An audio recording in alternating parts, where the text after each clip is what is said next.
Hello everyone, Seema Malik here. Welcome to another video based on 10th class syllabus, poem Fire and Ice, written by Robert Frost. Introduction of the poem. Fire and Ice, a poem of 9 short lines, is a highly symbolic poem written by Robert Frost. Fire और ice 9 छोटी लाइनों की poem है जो बहुत प्रतीकात्मक कविता है Robert frost के द्वारा लिखी गई है. Robert frost is a well known American poet. Robert frost जाने माने अमेरिकन पोएट हैं. वाज मच एडमायर्ड, उन्हें बहुत प्रशंसा मिली है for his depiction of nature and rural life of England, जो उन्होंने ग्रामीण जिंदगी इंग्लैंड की और प्रकृति का चित्रण किया है अपनी कविताओं में उसके लिए. और इसके अलावा his command of American colloquial speech, जो अमेरिका की बोलचाल की भाषा है उसके ऊपर उनकी पकड़ होने के लिए भी उन्हें बहुत प्रशंसा मिली है. Robert Frost was winner of 4 Pulitzer prizes. 4 Pulitzer prizes उन्होंने जीते हैं अपने वर्क के लिए. In fire and Ice, Robert Frost expresses distinction between 2 things. Fire और आइस पोएम में रॉबर्ट फ्रोस्ट ने 2 विभिन्न चीज़ें बताई हैं जो सक्षम होंगी ऑफ डिस्ट्रॉइंग द वर्ल्ड, पूरी दुनिया को बर्बाद करने में. 2 चीज़ें हैं जिनमें इतना दम है कि वो पूरी दुनिया को बर्बाद कर सकती हैं. This poem ponders over a simple question about how the world will end.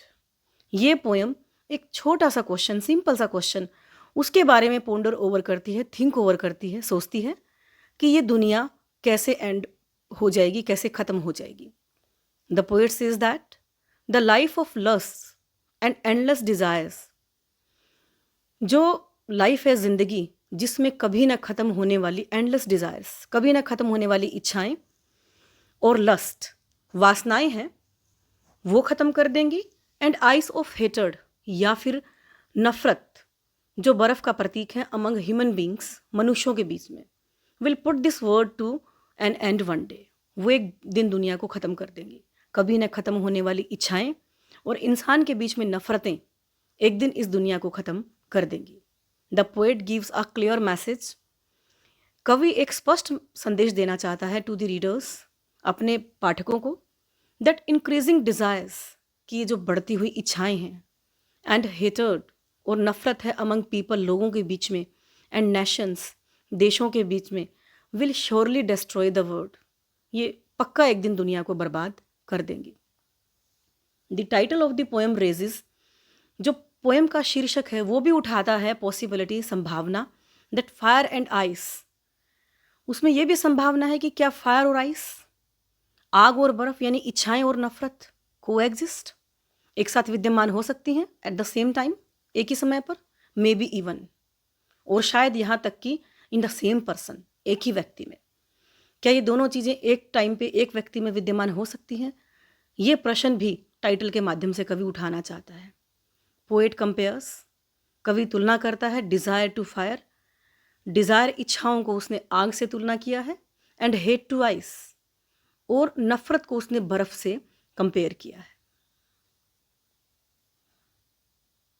Explanation summary of the poem. Some say the word will end in fire. कवि कहना चाहता है एक्सप्लेनेशन में कविता की कि कुछ लोग कहते हैं ये दुनिया आग से ख़त्म हो जाएगी. सम से इन आइस, कुछ लोग कहते हैं कि ये दुनिया बर्फ़ से ख़त्म हो जाएगी. आग को कवि ने तुलना किया है डिज़ायर से, इच्छाओं से, और आइस को किया है नफ़रत से. From what I have tested of desire, और जहाँ तक अगर कवि कहता है मैं देखूँ, मैंने देखा है, जाना है डिज़ायर्स, इच्छाओं को, आई होल्ड विद, मैं समर्थन करता हूँ, मैं अग्री करता हूँ विद दोज, उन लोगों के साथ, हु फेवर फायर, जो आग का पक्ष लेते हैं. यानी कवि कहता है कि दुनिया को आग और बर्फ़ ख़त्म कर देंगे, नफ़रत और इच्छाएं नहीं छोड़ेंगी.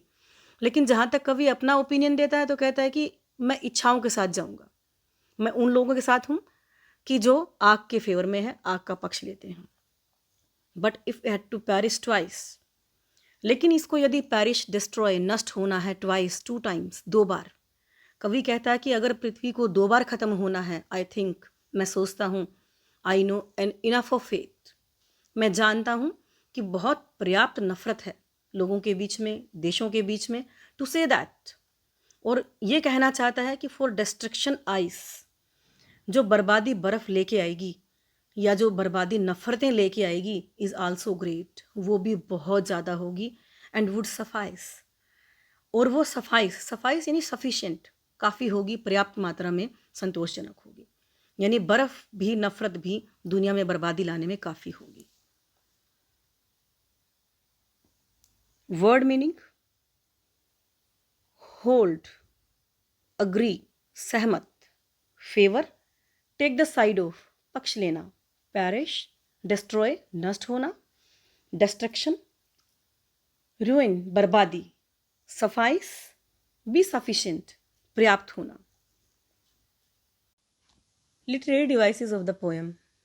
राइम स्कीम, कवि ने जो पोएम में राइम स्कीम यूज की है वो है A B, A, B C, B.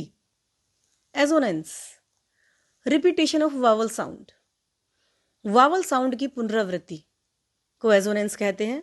उदाहरण के तौर पर लॉन्ग साउंड, लंबी आवाज है ओ की, in hold with those, hold में ओ, दोज में O. Alliteration, repetition of consonant sound, consonant sound की पुनरावृत्ति को अलिट्रेशन कहते हैं। उदाहरण के तौर पर फेवर, फायर, फेवर में एफ, फायर में एफ। वर्ड विल, वर्ड में डब्ल्यू, विल में W. Imagery, imagery is use to make readers perceive things, imagery का प्रयोग किया है कवि ने कविता में ताकि वो पाठकों को भी चीजें सोचने पर बाध्य करे।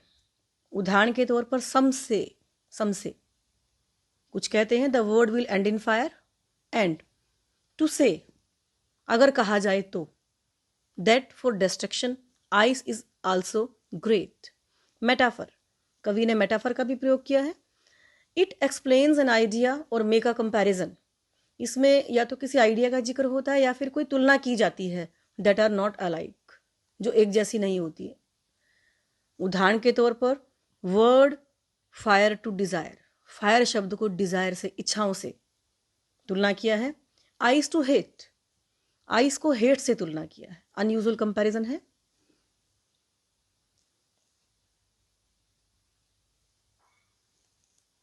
Pause the video and note down the questions answers.